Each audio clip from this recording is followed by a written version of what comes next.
So, hello guys, hello. Welcome back to the Football Corner and welcome back to episode 2 of the Gooner Lounge. And do we have a lot to talk about? Yes, we do today because there's none other than Martin Odegaard, new deal being discussed and currently about to be signed. Saka also, there's news about an injury. He's been holding it since last season. As well as that, there's also the preview for the Arsenal versus Everton game, which we will be getting into that as well, and many more things today. So, firstly, what I'm going to do is I'm going to introduce my panel. These guys are two very knowledgeable guys, very calm and down to earth Arsenal fans, and I want you to welcome them like you welcome me every time we jump onto this channel. So let's go on and invite the guys on. I'm going to start off with the first guy. He's first time on the channel and he's brand new to the channel. So I want you guys to welcome me out.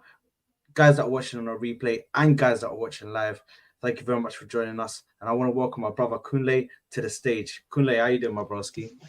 Oh yeah, now my people, it's your guy, the Niger Englishman, the dark-skinned man from the motherland. If you didn't know before, tonight you go understand. Big up, Sad. Big up everyone watching. As he said, smash the likes, share, comment, subscribe, all of that. It feels good to be home with my Arsenal brothers each and every time. Each and every time. Come Big up, man. Come on, man. And what we're gonna do next, we're gonna invite my other broski, the guys. People have seen him on the channel before. You'll see him again and again and again. He keeps on coming back. Yeah, we're gonna invite my guy, Sundev, man. How you doing, my broski? I'm doing good, man. It's nice to be in the Gooner Lounge. Chin, I've got my coffee ready to kick it back on home turf here with my broski Sad. Thanks for having me again.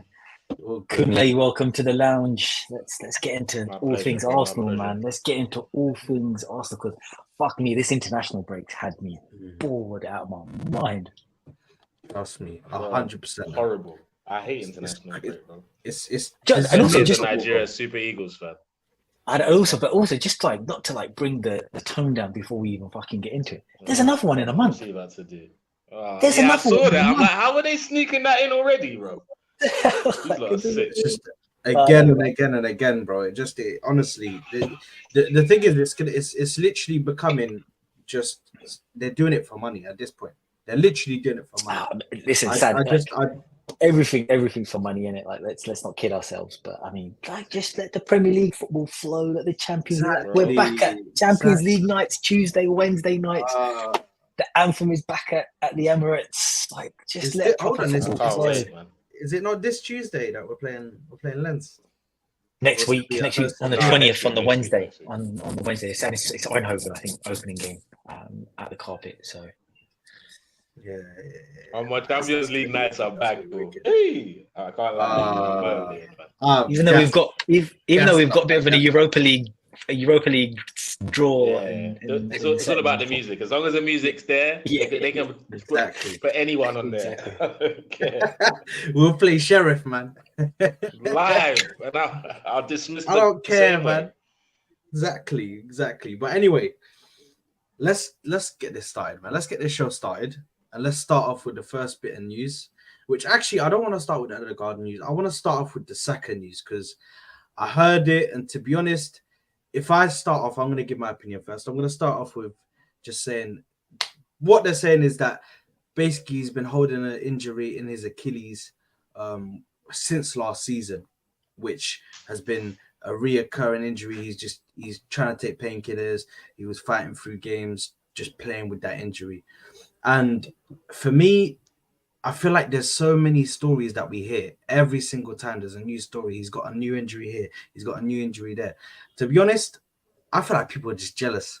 They're just jealous because my star boy does not get injured. My star boy, he stays on the pitch, till the end of the game. He don't care what happens. He's not coming off that pitch until he puts his heart out on that pitch, man. So I don't feel like I don't really believe these stories until it comes from the club. I don't believe them, man, because loads of people like to make up stories around Saka and his injuries because he never gets injured. He's got a really good injury-free record. So I don't know what you guys think about that, Please man. touch all the wood in the world as you make that statement. Bro, I'm touching it right now, man. What do you think I'm doing? Don't worry, man. I don't want to hit it with no evil eye, man. But that's my guy, man. That's my guy. Yeah. Go I on, let what Kunle do come in you guys first. think? You know what? Kunle Yeah? come in first. Sorry to interject. No, go on. Like, do you know? It's like Saka. Would any of you be surprised if he's been carrying a knock? Would you be surprised? No. Because let's be honest, his form hasn't been what it usually is. So would I be surprised if he's carrying a little bit of a knock? Would I be surprised if he's one of those players that just like give me the injection, let me play on Saturday, but I can play, coach. I can play. How are you feeling? I'm nearly 100%, coach. He seems like one of them guys. Even if he's 75, we'll say he's 100 because he just loves playing football. And you've seen that he has got the muscles and the genes to recover quickly. I mean, how many times have we seen the boy get kicked up and down the field in multiple games, and somehow he plays 90 minutes at the end of that game, or he gets a knock, and then somehow he's in the starting lineup next week. It's crazy. He's phenomenal. How athletic and how fit he is, and who knows, that might be the Nigerian genes. Am I the person to say? I'm not the person to say, but it might be. Do you get me? But I don't know. It wouldn't completely surprise me if he had the injury, been holding an injury because of how he's been playing. But also, I don't know if I was speaking to Sad about it. I also said start of last season, everyone was talking about Saka's form again, how he doesn't look the same as last year, but somehow he kept being impacting goals either by scoring or dribbling or passing himself, and then he got into form. I think probably like this from the Spurs game onwards, he started to kick into gear. So I don't know. It's a weird one. Because it wouldn't surprise me if he has one, but yeah, it could be just people creating stories just to rain on our star boy as well, man. So it's mad. Yeah, I don't disagree. I think for me, the biggest pieces I look at is I try not to read Twitter too much because obviously everybody has got an opinion. Right? Fair enough. But I look at like what Gareth Southgate. I can't even say the man's name because don't worry, getting his name wrong is the least you could do, man. He's horrible. Yeah. But like when Saka went to England's training camp, like he did a couple of days by himself because he was talking about load management, and there were other players who did the same. So I think Saka is the kind of player, like Kunle said, like he gets kicked, he gets back up again, he gets kicked again, he gets right back up again, and he's the kind of player that you can he's got that youthful exuberance about him where he just wants to play every game. Like he just broke the record at Arsenal for playing the most consecutive games in the Premier League. That just doesn't happen by accident. It happens because you're built of different material, you're built of different stuff, both mentally and physically. So I take these injury rumors with a massive pinch of salt because clearly the Arsenal medical team was in touch with the England medical team, which is why they had him training separately at the beginning of training camp for England, because they said they want to give him that break. But like with Saka, you hear these stories and the whole form conversation, I don't buy it, like because the whole team's not firing. So it's unfair to say just Saka isn't firing. Like I was in a space the other day talking about like, apparently Saka's had a bad game against Man United. But I was like, wait a minute, he played 5 key passes, he got an assist, and he almost scored. If that's Saka on a bad day, Lord help you on a good day. I'll take that. Do you know what I'm saying? If everyone's saying this is Saka not on form, I'm okay because Anthony not on form, Jadon Sancho not on form looks extremely different to that. So I'm all right with the way this looks, bro. So I think like the expectations on Saka are so high because he's such a good player, which is not a bad thing. So that when he does drop a 6 or a 7 out of 10 performance, it's seen as like, oh, Saka's playing a little below par. It's like, yeah, but that's still a 6 out of 7 performance. That's good. That's not bad. That's good. Yeah, you might not be 8 or 9s, but you know the thing is though, because I want to ask this question because I want to see how you guys will tackle this question. Because let's say, for instance, obviously touch wood, let's say he does get an injury. Let's say he does get injured and he's out for maybe a month, something like that, and then we have to find somebody who's in his place. Now, for me, I'm coming out. I'm thinking I would probably my first go to would be to either play Jesus on that right wing, and then stick either Trossard up top. See how that works out. Trossard can also play in that position. But I want to know what you guys think about that. Like, what is I our can't back? believe What you do you just think our did that, backup plan? bro. Why are you disrespecting the kid, bro? Why are you disrespecting the kid? I'm about to drop the name, Mr. Clutch 2023. There we go. Mr. Clutch. Reece the Beast Nelson. Are you joking, bro? Are you joking? You know, Reece Nelson on the right side. And you know what? And the reason why I'm kind of quite funny with is because I've been Reece Nelson's one of his biggest critics. He's one of I used to always say, why can't you be as good as Sancho when Sancho was badding it up at Dortmund and stuff? Like, you guys are boys, man. What happened to you and what happened to Jaden? And I make a lot of jokes like that. But last season, it was the first game that I felt he gets the whole, I've got 15 minutes to make an impact. I can't take time to get in the game. He finally understood that last season, I believe. I think the comeback against Bournemouth, he teed up. I think he had an assist and a goal in that game, not just an assist. Against Forest, he came and got 2 goals and an assist. Against, I think, what was it? Brighton, he got an assist in the League Cup. Bro, he just looked active. I think that Forest game at the Emirates is like the best comparison you can make, because he specifically came on in that game when Saka got Saka. a knock. Yeah. And so it was like, and everybody was at the Emirates, even my brothers who was like there, he's like, everybody was just like, oh, bro, I remember. I was like, why are you bringing this guy on for Saka? I was screaming at the screen, bro. Yeah, but he showed up. He definitely showed up. But the thing is, for me, is that I don't know if Reece Nelson can fully do it off the right.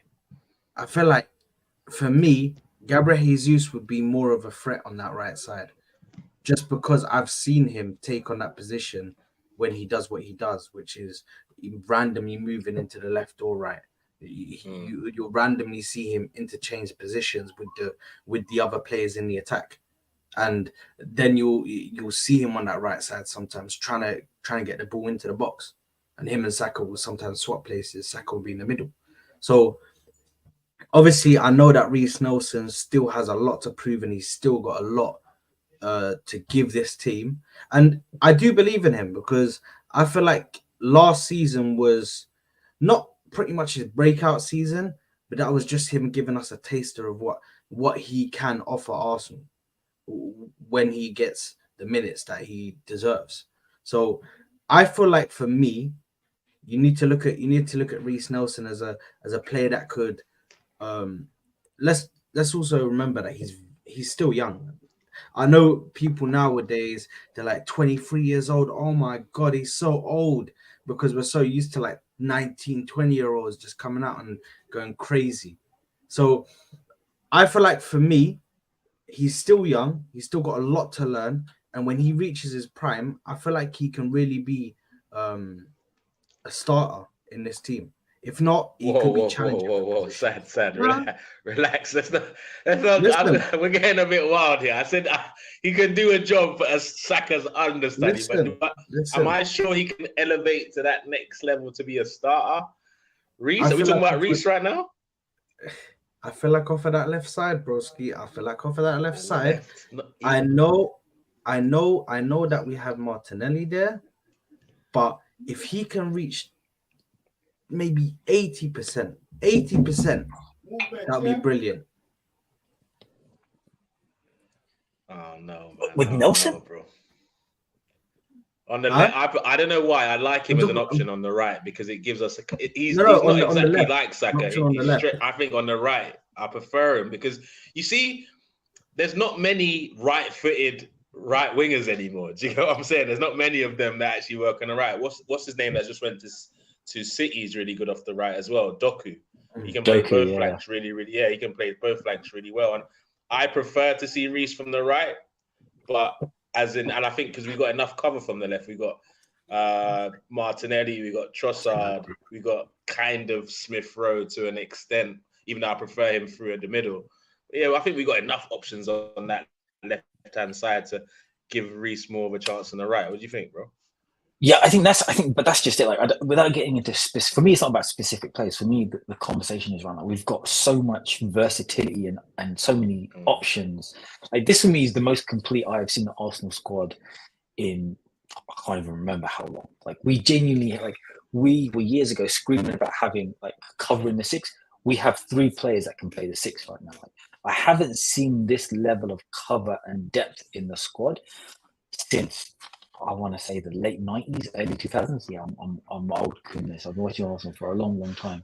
Bro, But for me, don't the let the level of baby face fool you, bro. I probably been watching the same as you, man. But oh, there you go. But like, for me, I think that the level of versatility, also sad, like without going into place, like we've seen Jesus do a job on the right for both Man City and for Arsenal. So yeah, he could do that.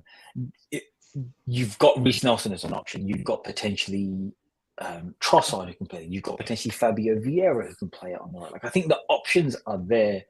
The fear for Arsenal fans is that Saka is just so damn good that you lose a lot, and there isn't much by way of protection that you have in case he does go for like a longer period. Let's say, for example, let's say it's a Saliba type injury.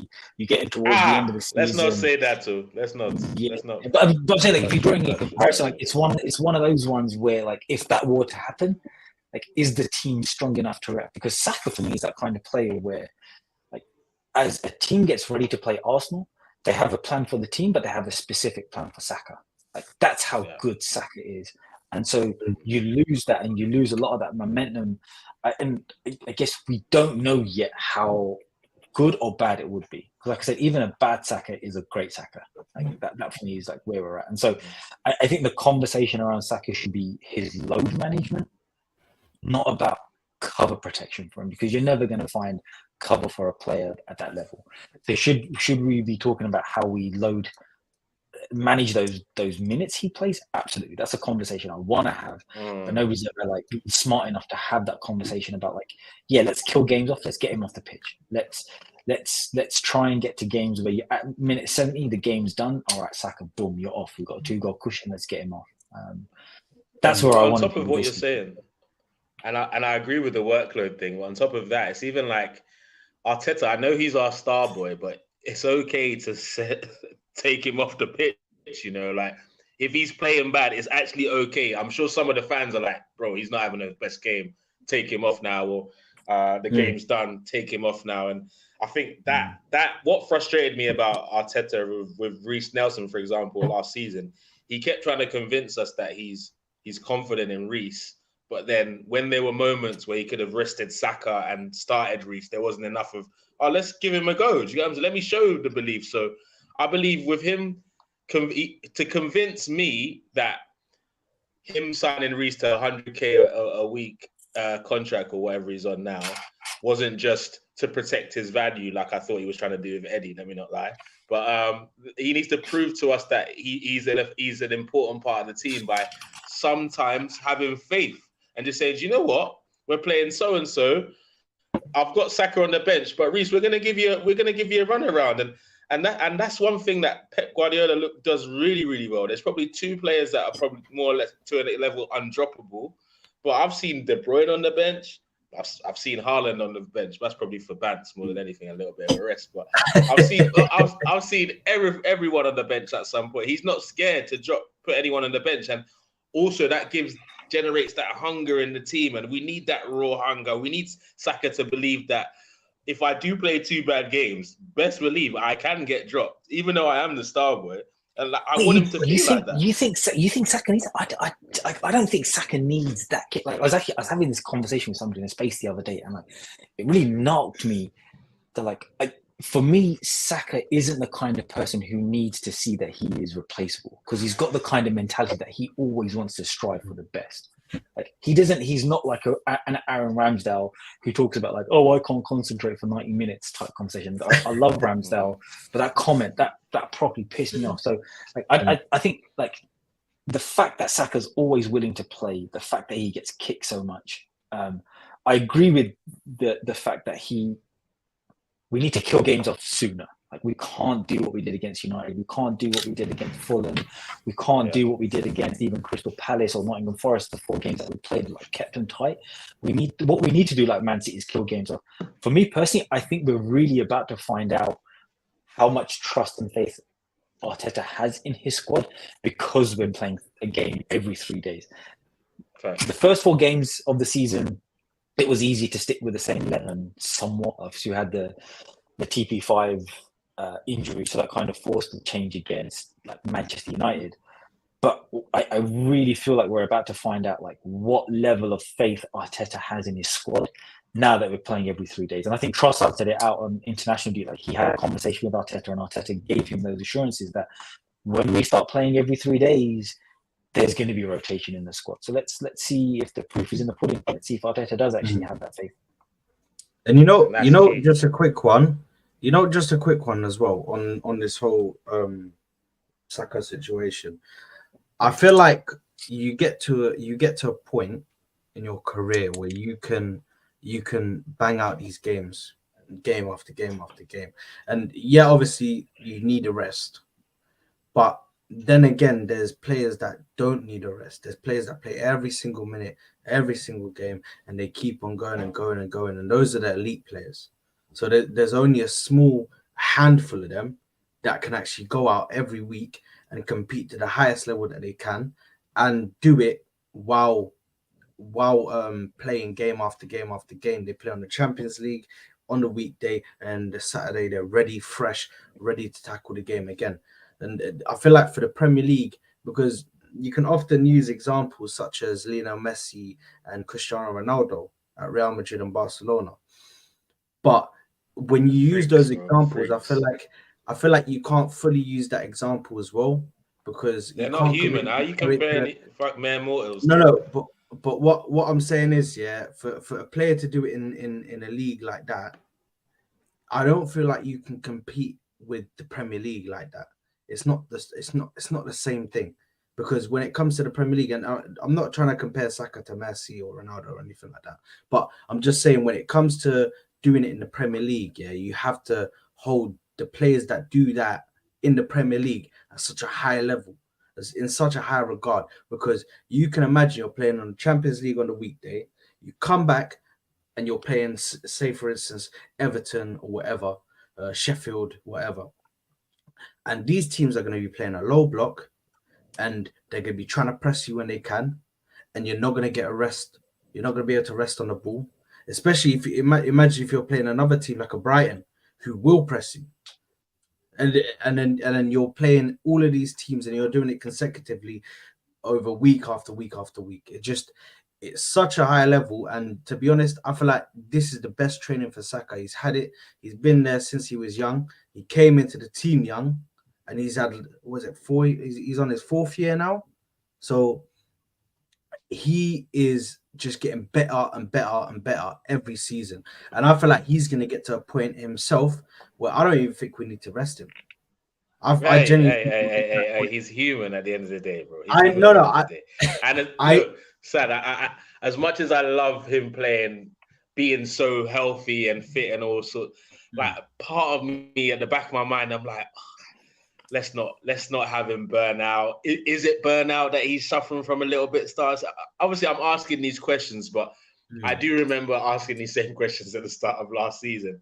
But then that was when I really understood Saka's game. Like, that's what, one of those moments where you're like, I didn't realize your game, bro. I didn't know it was that. Literally, I didn't know you could do nothing for the whole game and do 2 little bits of magic in like 5 minutes, and then we're 2-0 up. I didn't know. I didn't know that you had that. I thought you had to be involved in the game. Like, I'm the idiot here. So then when he started to get involved in games, we started to see those spectacular performances. Like, I think for me, one of his taking the game by the scruff of the neck was the game against United at our ground. Like, he really rose to the occasion. He's always up for North London derbies as well. Always, like, he's a baller. But obviously, the fear of he's like Southgate for once didn't play him for 180 minutes, like, which he normally does. Like, he literally plays every minute of every game for both club and country. So as much as it's good to see he's that healthy, some part of me, when I've heard Arteta saying stuff like, "Oh, quality players need to be playing 70 games a season," I'm like, "Yeah, I hear you, but he's still human, my brother. Come on, man." Yeah, I think the fear is you're playing with fire, isn't it? Like you Mm. never know when a player is just going to break down. And like I think there was a study once done, and Wenger used to talk about this study a lot. Like that in the last 10 to 15 minutes of the game is like when the majority of like muscular injuries occur because the body's tired, muscles break down, you do something that you're not really thinking about mentally because you're fatigued.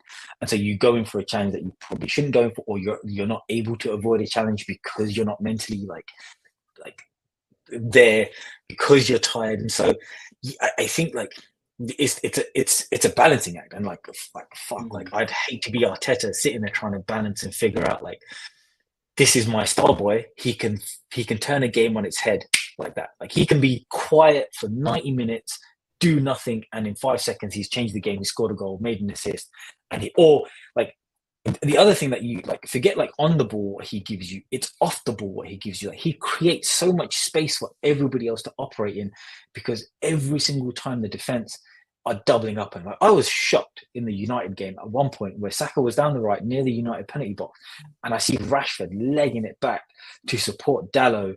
That's how much fear Saka like operates in people's minds. And so him not being on the field, you then restrict other players in our team in not giving them the space that is afforded to them when Saka is on the pitch. So it's that fine balancing act of like, I want to play with fire and like risk it, but then I also want to wrap him up in cotton wool and not risk it, but like have it. So it's just like it's a problem for Arteta. I don't think he solved it just yet, in my opinion, because I think Saka does play way too many minutes. Like I think last season towards the end of the run-in, there was a game, I think it was Crystal Palace, we played just before the international break last season. And Saka came out, the mentality talk was phenomenal. I loved it. I even posted it on my Twitter. Like I was like, oh my God, this team is different. And he went into the international break and he played every single fucking minute in that international break. I'm like, why? Like, why is he playing so much football for England when it's not necessary? Like, the England has more than enough players that they can rotate with. You know what Saka gives you, Southgate. You don't need to play Saka every single minute in every single game. I get it. Saka's not going to say no. Like, he is that kind of player. Like, he is that youthful excitement, enthusiasm, exuberance. He wants to play. He wants to represent his country, and I respect that. But sometimes, as a coach, you've got to like protect him from himself as much as from like the opposition as well. So you got to make that executive decision. Yeah, and I think that's what people like hold over Arteta, in that like he doesn't. They don't feel like he protects Saka enough, and I feel like for Arteta, he sees him in training, he sees him on a daily basis, he knows what his mentality is, and so I want to believe that Arteta wants the best for Arsenal. So wanting the best for Arsenal, you want to protect your best players, and so he knows when Saka's in that red zone, so he should know when to rest him. Like the Arsenal medical team got involved and they made sure that his workload at the beginning of England training camp, for example, wasn't as heavy as the rest. So, like, I think they know more than we know. Like, they've got all the data, they have all the sources. That's what I hope. But don't forget, obviously not so much last season, probably for the first time. You know about our injury record. So as much as I want to believe that they've got it, obviously the PTSD from previous seasons is in the back of my mind. Let me not lie to you. 100%. And I'm not. And 100%. What you said something really, really crucial there. You talked about how Arteta protecting Saka, and you're right. He doesn't do that enough. He doesn't wrap him up. There was like Europa League games last season that he was starting, and I'm like, what's he even doing there? Let alone starting. Do you get what I'm saying? Like it was wild. Like I don't see enough of him saying, I want to see stuff like this. Oh, Saka hasn't met up with the England players for the international camp because he's just fucking tired, isn't it? Arteta's just made a decision that we're gonna rest man because there's a bullshit friendly against Scotland and a game against Ukraine which England should win. Obviously, Southgate, which is why they did it. But do you get what I'm saying? Like, there's enough. Also, couldn't they? Do you remember last season when that same international break I was talking about? Marcus Rashford basically pulled out of the England squad and he went to New York just to relax for a bit, and I was like, bro, started the next game after it, fresh. Yeah, I'm with you on that one. Like, sometimes like it's not even a physical break. Sometimes you just need a mental break from, because this is a job for them. On like, as much as we look at these players like, oh my God, like we want their job, we want what they do on a daily basis. For them, it fundamentally is a job. Like if I don't take a holiday from my job, every other month, like mentally I'm done. Like I just like need to get You're away. So, drained. they also just like mentally like just need to protect themselves and just say, yeah, you know what, I just need a bit of a vacation. So fucking when like start a Europa League game as well. Like I mean, I think Arteta in that, like he was preparing Saka mentally, physically for the 3-day turnaround, because at some point we were and are back in our Champions League. So you need to be, you need to experience it to understand it, so that you're better prepared for it when you're on the big stage. But yeah, there were some games I'm just like, yeah, he's experienced it. He doesn't need it anymore. Like it's fine. Like, just like leave him at the match day squad. Even don't even put him on the Rascal bench. Like it's fine. Like, you remember those games where before the kickoff or before you got the lineup, you were hearing like, oh, Saka's got a knock and blah blah blah blah. Yeah. Like secretly, I'm thinking, I don't mind if he sits this one out, you know. Like, but then I see him in the starting lineup, like, I'm not even on the bench in the starting lineup every time. It's never let's ease him in, give him a little 20 minutes. It's like he's starting from a knock, injury scare, potentially out for 2 weeks. Oh, he starts the next game. It's crazy. It's come on. The thing is, it's honestly it's crazy, yeah. But I'm gonna end it on this, yeah. Arteta, Mikel Arteta, if you're listening to me, if you're listening to me, if he's listening to us, we've got bigger problems. But yeah, if hopefully, if he's listening to us right now, he likes good entertainment. There's nothing wrong. There's nothing wrong with dropping a little Fergie, bro. Yeah, do what he did with Rooney. Oh no, he's injured. He can't come to the England setup this international break. He's injured. Yeah, he's got an injury. He can barely even walk on his leg. It's swollen, so he can't come. That's it, man. Just drop a Fergie every now and then, man. Bro, give him a break. And you know what's sad? If Southgate was protecting Saka, I wouldn't even mind him necessarily going for international break. But he plays him all throughout. Even that game against Scotland, we didn't need Saka in that game.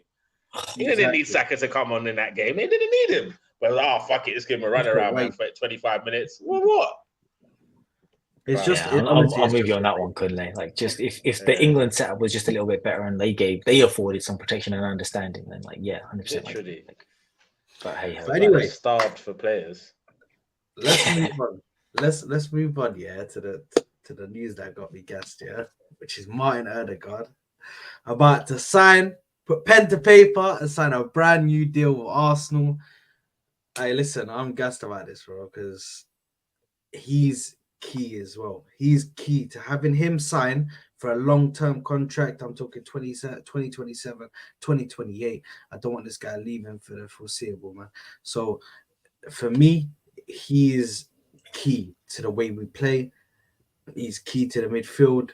He's key to that connection that he has with Saka. Because let's face it, Saka's very good, but without his right-hand man, Martin Odegaard, and their little connections, their little passes with each other, you know what I mean? They're like what's it called? Freaking I forgot the show, man. When they go when they're picking up the ladders, man. Hey, the twins, man. I forgot it's Chuckle called, Brothers. They're like the Chuckle Brothers. Not go anywhere. Yeah, that's it. Literally on the pitch. To me, to you, to me. All you youngsters, you don't know. You're missing out, mate. So yeah, literally. May the younger one rest in peace. Real talk. But to be fair, all three of them on that side, like between Odegaard, Ben White, and Saka, like they've got like a beautiful little like. And I think was it Per Mertesacker used to talk about like how Wenger spoke about automatisms. Like they have it on the right, and we have it in abundance, and just like it's telepathic, and so it's beautiful to watch. But I think Gary Neville said it in commentary against United.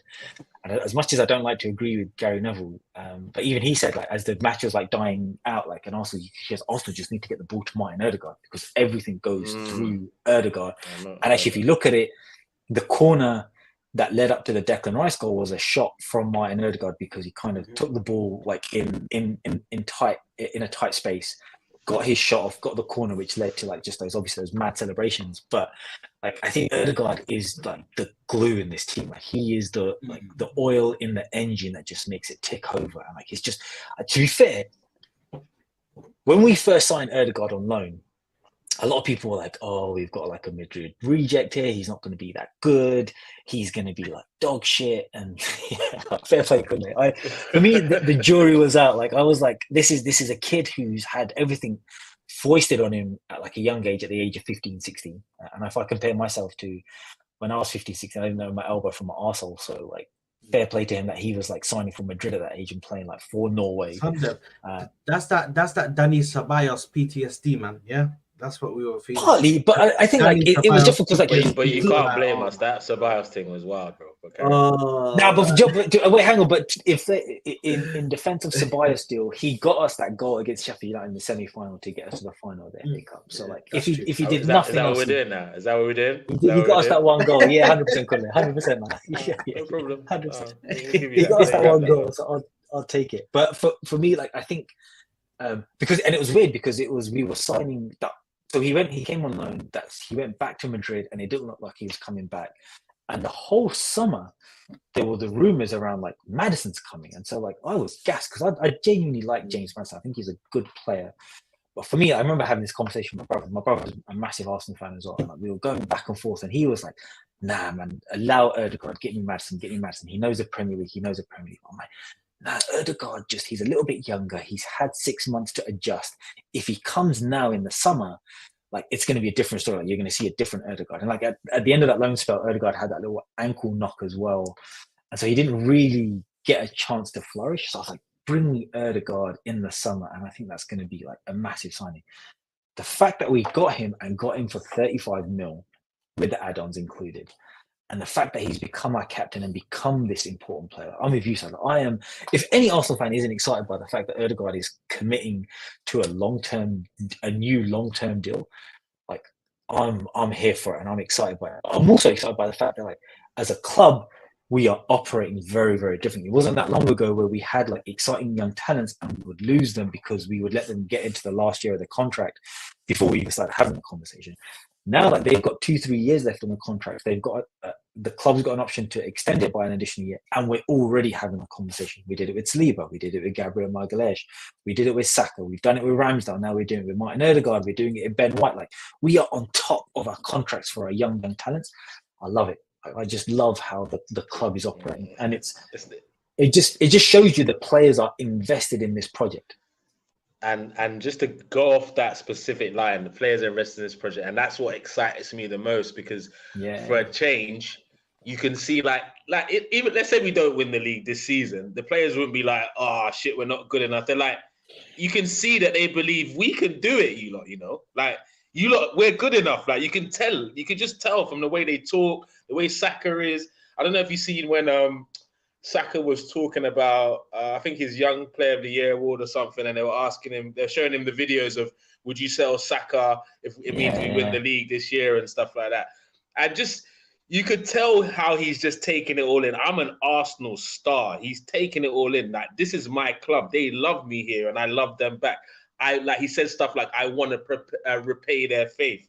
There's a what's it called, a project going on here, and we see it, trust the process. He's even behind it, so you can tell the players are locked in. And a player like Martin Odegaard, just like you said, I was exactly like your brother, bro. It's like we had the conversation. Literally, I was like, "What? Maddison over Odegaard all day? Pay the 70 mil, man. What are you not doing? Dilly-dallying over 70 mil.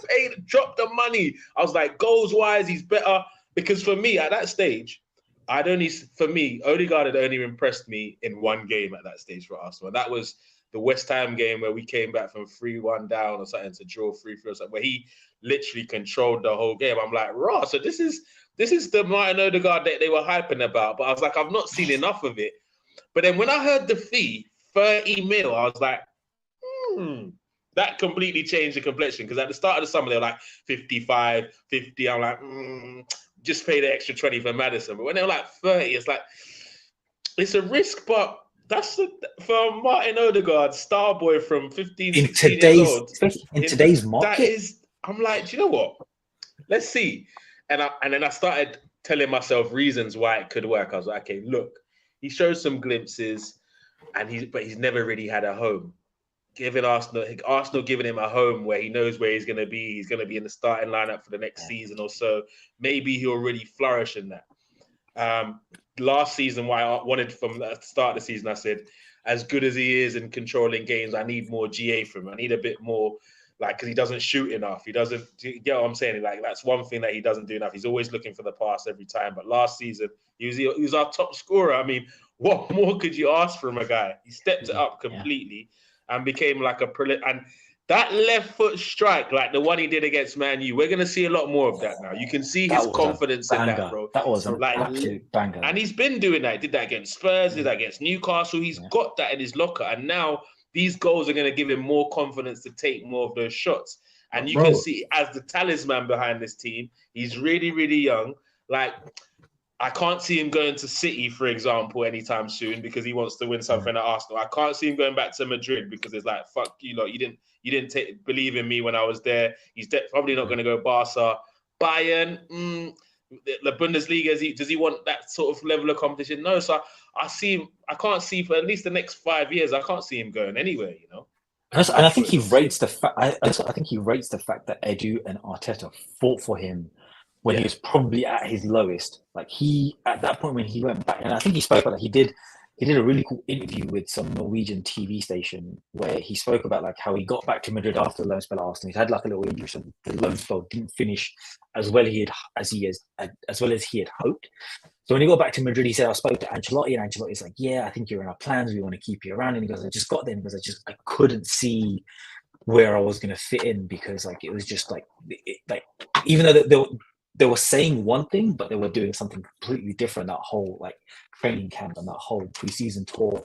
So even he was talking about like, he goes, I was just worried that like it wasn't going to come through.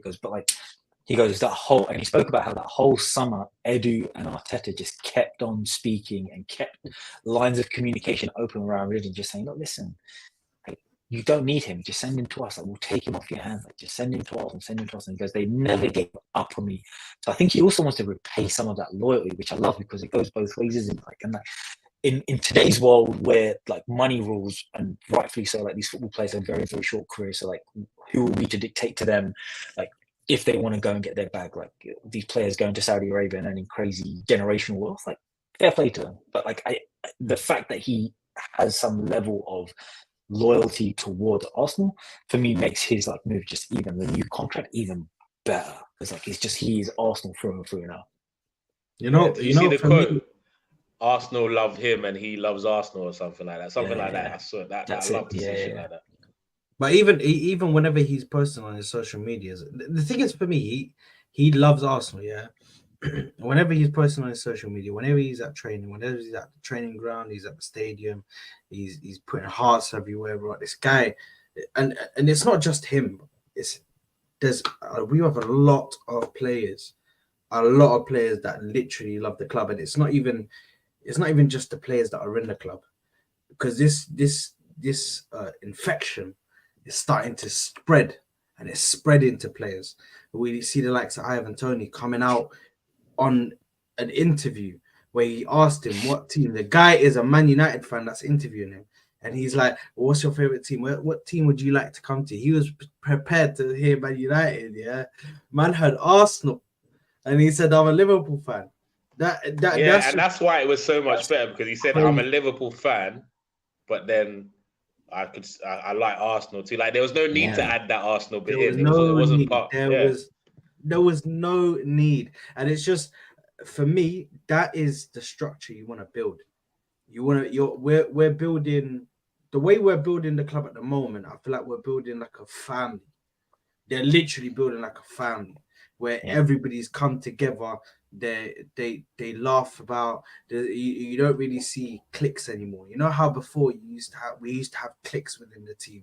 You'd have Cedric Suarez and Mustafi, and they're chilling in their little old boy clique, and then we got the young boys chilling with themselves. And you're taking me back to the dark days. Yeah, and even sad. I mean, the nickname. What was the nickname for London Colney? Was known as like a spa. Like it was known as like all the Arsenal players go to training. They have a lovely little spa day. They sit in the jacuzzi. They get a little rub down, and then they go home. Like it wasn't a serious environment. It wasn't a competitive environment where a big club is competing for the top honors. It was just like, man, if we do all right today, we do all right. If we don't, like, I don't give a shit. And I think Edu in his first interview, and even Arteta in his first interview, spoke about how the spirit of Arsenal is just gone. Like there is like the whole thing that made Arsenal fun. And I partly, and it's a different conversation for a different day, but like I partly blame Emery for that as well. Like, and there's different like anecdotes about like why, but like Edu and Arteta both together kind of brought this like,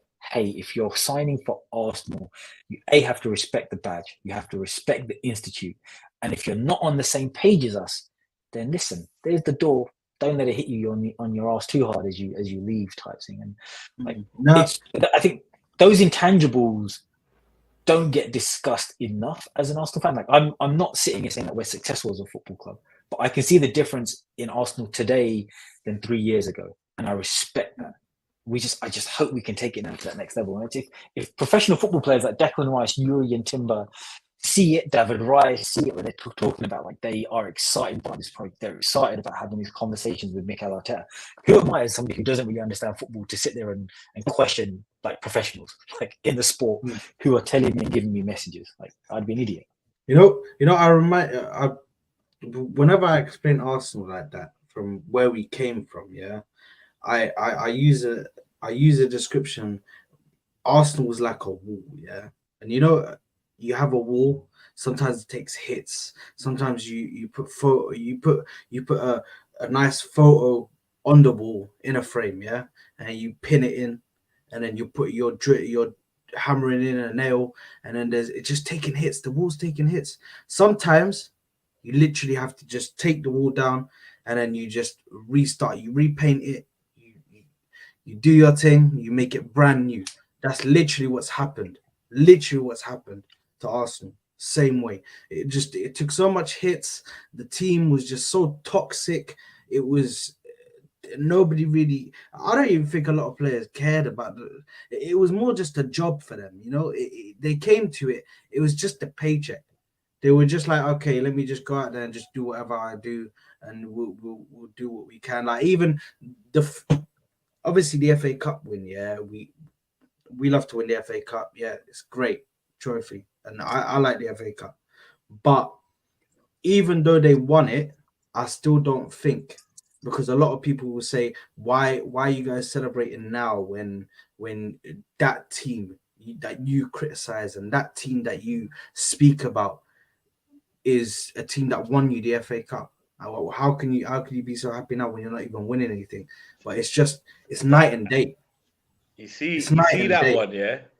And first of all, I want to give like big up to Emery, and because unpopular opinion, I'd say if he'd got Partey instead of Torreira and Zaha instead of Pepe, he might have kept his job longer. But we agree to disagree on that one. But I get what you mean in terms of like a lot of people were like, especially man like Lee Gunner, like, oh, we should have just kept Emery's team. That's the team that won the FA Cup and blah blah blah. And look, if Emery had won us, Emery was 90 minutes away from still being our manager now. Potentially, he wins the Europa League or gets to the top four. Then we might not even be talking about Arteta. Let's be honest, guys. Like we will be back in the Champions League. We probably could have attracted some players that summer that we couldn't have, and who knows what would have happened with Emery. I don't know. I do doubt we'd be challenging for a title with Emery, because for me, I just don't think he's that type of coach in terms of challenging for big honors. He'll help us maybe win another cup, or do you get what I'm saying? But when Emery's the type of manager, like Liverpool fans are gonna hate me for this as well. Like when they get like a manager, when the pressure is you must win, it's different to do the best and then we'll see what happens at the end of the season, which kind of was with when he came into Arsenal. Just get the best, keep it rolling with Wenger there, try and keep us in that 4th, 5th position and just kind of paper over the cracks. And if we'd got top 4 under Emery, we all know it would have papered over the cracks like crazy. Like there was issues upon issues upon issues, and you saw Emery was making substitutions every half time. It was crazy because there was so much problems. I'm like, change my mind, start, like it was crazy. We were all over the place. And yes, we might have picked up the odd cup, but now whatever we're building now just looks like if we're able to win one, it opens up, not necessarily we win back-to-back titles, but we then become that team like people are all over Europe are scared of, and like it's like everyone, like, see how they're brushing us off like, City've won the league already. Like we win one, like no matter what, if it's Pep or whatever, people aren't saying, "Oh, City have won the league already." I think which is such a defeatist mentality right now. Even though they are the strongest, they're the treble winners, etc. But it's like Arteta, what he's done is given everyone a project. It's given some people a step-by-step plan. I'm sure when that first training session he came in, he didn't say we're going to win the league this year. Like he was like, okay, working on the fundamentals, get rid of the bad eggs. These are my non-negotiables. Like I don't care who you are, how much you've done for the club beforehand. If any of these get what's it called? If you go against any of these non-negotiables, then you're out or you're out of the team. And I don't know about you guys, but I slightly believe Gabriel Magalhaes messed up one of the negotiables during pre-season, which is why he started. I believe that. I never believed the whole he was going to Saudi and blah, blah, blah.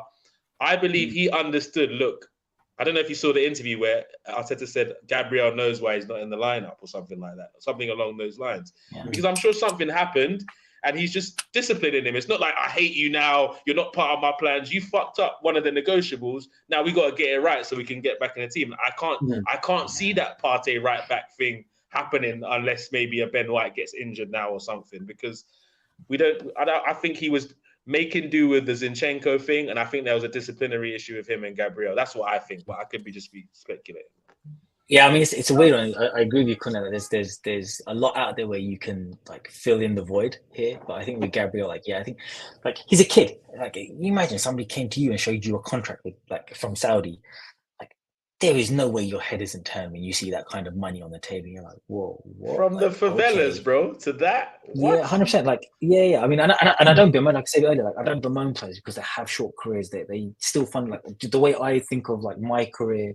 Somebody came to me like, and they more than tripled my salary. I'm like, yeah, like I'm looking at my kids and my family. I'm like, yeah, I'm taking that. I don't give a shit how much I love my job at that point.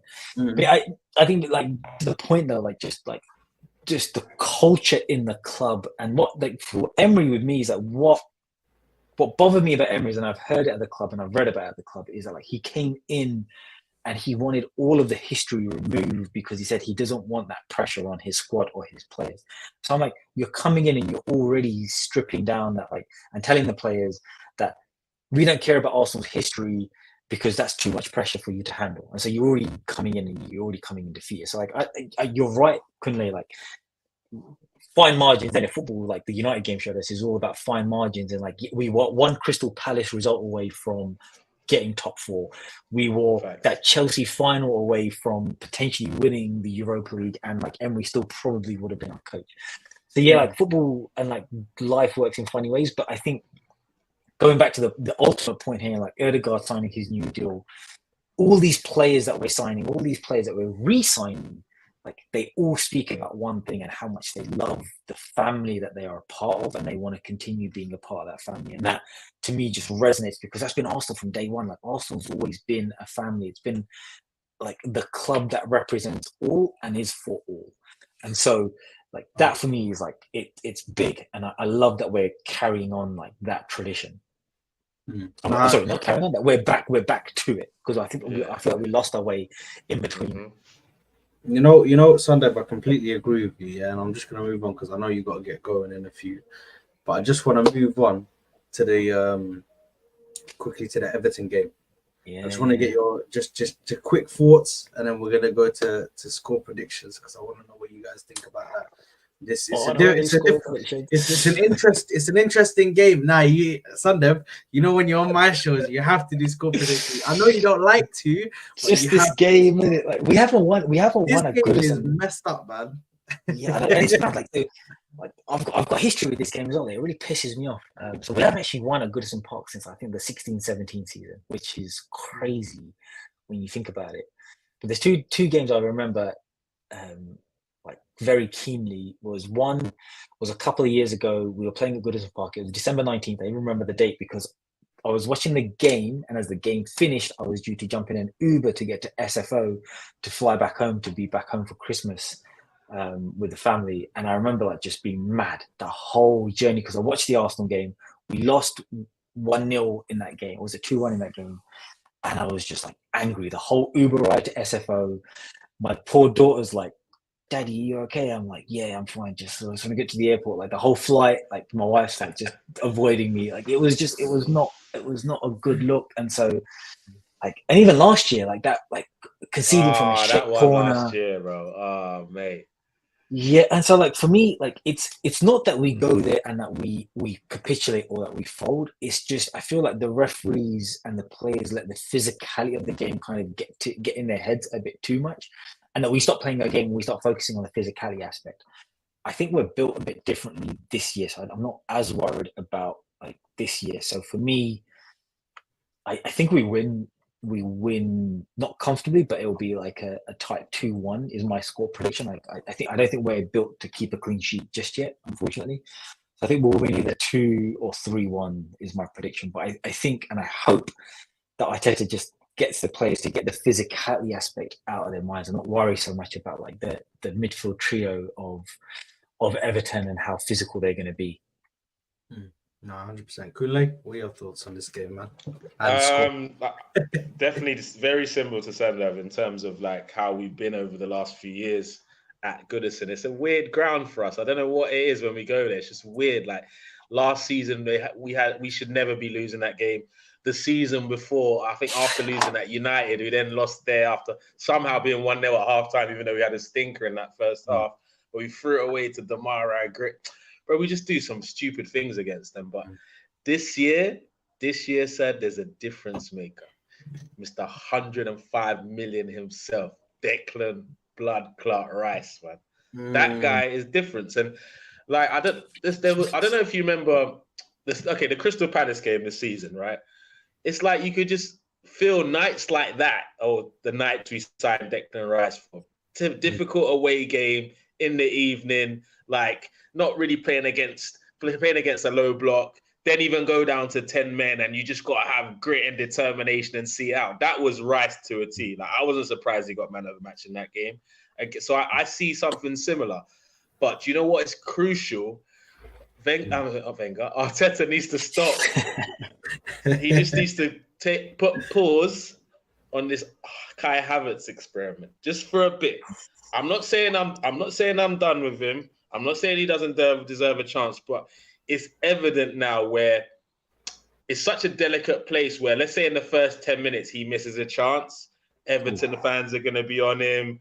Our fans might be on him. And it will just build up a little bit. And one thing we've noticed about Havertz over the years, he's a confidence player, right? That's very clear. He's a confidence player. And his arm right on his shoulder. So I think we're winning the game 2-0. Havertz comes on, sees out the game. We maybe play a little bit more direct. He plays in the false nine for me. That's me. I don't like the whole him and CM. I don't like that yet because I believe he's taken up a lot of Odegaard's positions, which is why Odegaard has not looked that effective this year because Havertz wants to get into those attacking positions too sometimes. So I'd rather Havertz comes in as maybe to replace Odegaard from time to time or Jesus to start off with, get some confidence and maybe start. But I see this game being a slugfest, but it's also we're good at payback under Arteta for some reason. We're good at that payback thing. Like we owe you one. We owed. I think we paid back every team now, obviously except Manchester City. We paid them back as well. Obviously, VAR had to cheat to have them take a point from us last season, but otherwise we would have won that 6 points against Brentford. But yeah, I think payback is definitely on. It was a snatch and grab last season for 1-0 header. We can't have them make the game physical like they did last time.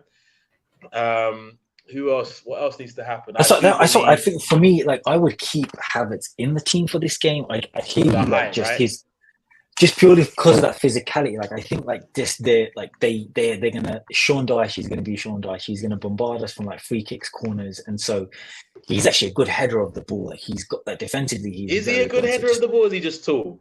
No, if you look at it. No, if you actually look at the stats, like his duels in the air are actually pretty high. Like so, like he does win his aerial duels. Yeah, like it's just he does win like good aerial duels. So I think between Saliba, Havertz, Gabriel Magalhaes, you got Declan Rice with the height as well. Like, we are a very, very big squad. The one player I would like to see come in is I'd like to see Raya come in for Ramsdale. That's the one like experiment I would love to see. Not that I hate Ramsdale, Like that's your second little jab at Aaron tonight. You know, I don't know, man.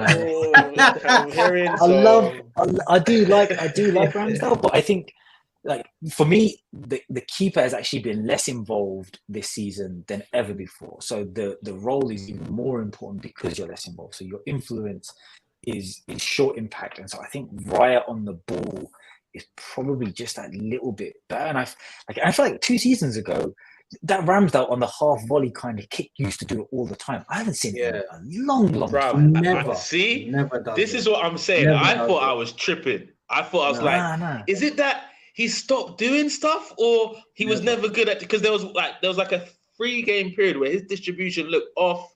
He was getting it wrong. I'm like, is this like? Because I remember singing his praises about the variety of passes he has in his locker and clearances, and I thought. But yeah, so you saw it too. There's definitely been a change in his kicking game of late. Yeah. And so I think that because the keeper's less involved, it becomes more important when there is less involvement in the game, right? Because everything you do in that moment, then where you do have the ball, is keenly felt by the whole team. So I personally would like to see Everton 100% going to play a low block. So our distribution from the keeper is going to be important.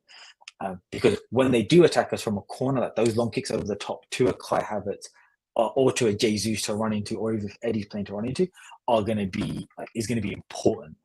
And so I would say I'd rather have Ramsdale dropped and have Raya come in than Havertz being dropped. Okay, so I want to ask you a question about that quickly. Then you see the Havertz thing, yeah. I hear you because of the hype, because a few people have said this to me, and I understand it, but. My question is, where do you play the line of you're not really performing well for us?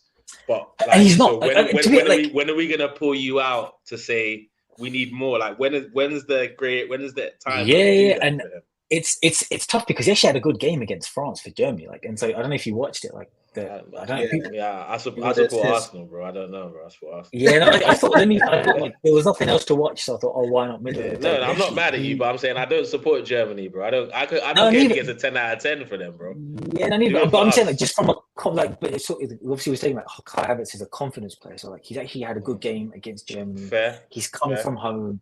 He's feeling himself a bit better, and I think for me, Havertz for Arsenal is on the fence. So even that game against United, the goal that United scored where Havertz actually gave the ball away, if that ball had just been a little bit quicker and just got to Odegaard, that would have been a goal. Havertz has had moments for Arsenal where just when your luck is out. That penalty that he should have got, it just reeks of a player just playing with zero luck. And so again, it comes down to that balancing act of when do you pull him out of the firing line so that his confidence doesn't drop, but then also the team doesn't get impacted as well. To me, such a I give him fine line, man. Yeah, I give him one more. I give him at least the Everton game because I think his physicality in the air, at least his aerial duels, it does make sense. And I think defensively, we're not going to be as wide because Everton aren't going to be playing attacking football. So it's a good game to play him in.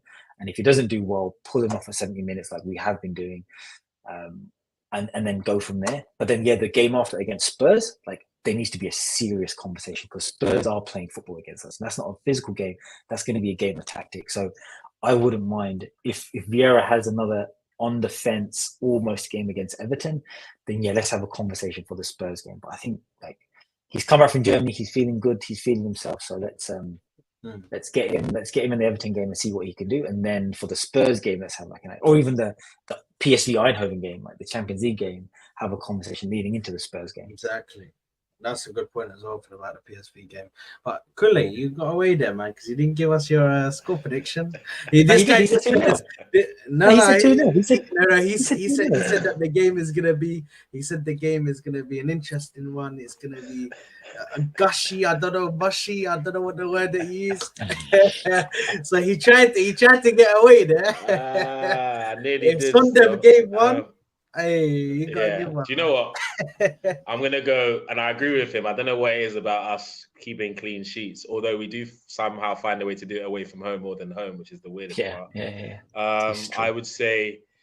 I'd say 2-1, man. I reckon we control the game, but again, last 8-9 minutes might be a little bit sneaky because they sneak a goal.